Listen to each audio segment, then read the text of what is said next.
Jangan buat sampah apa.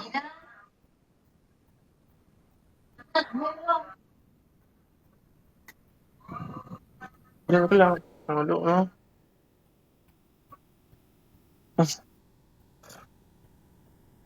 Tutup kipas lah, tutup kipas.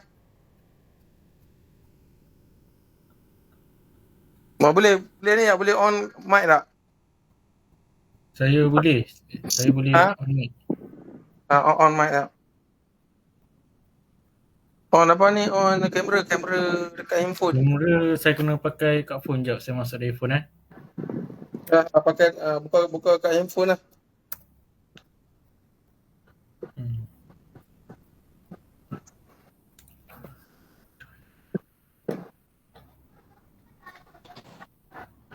Okey.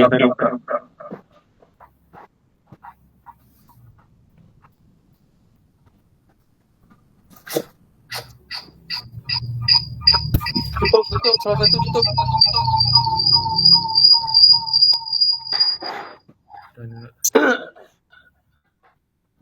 Off mic salah satu lah. Okey dah. Bye.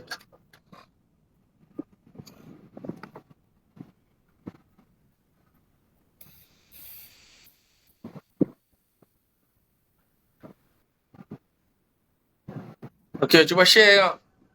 Share latihan yang buat tadi tu lah. Share tengok. Cuba share. Jap.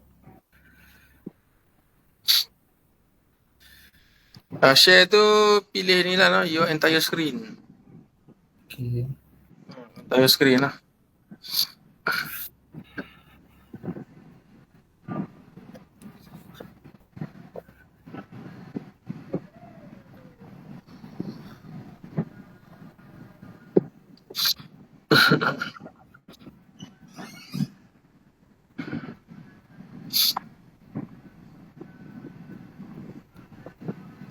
Kau tengok.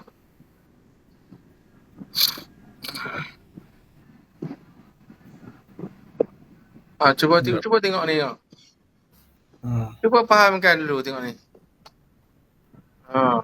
Beza dia cuma laluan kan. Yang formula sama lah. Beza dia laluan. Tu kena sebagai pengguna Microsoft Project ni kena tahulah laluan dia ni macam mana dia beroperasi.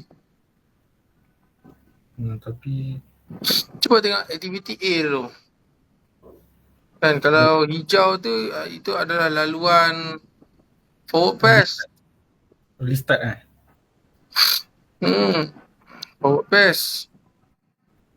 Kalau hijau kan, hijau yang laluan di atas tu kan. Kalau yang bawah tu warna biru tu itu adalah dipanggil backward pass.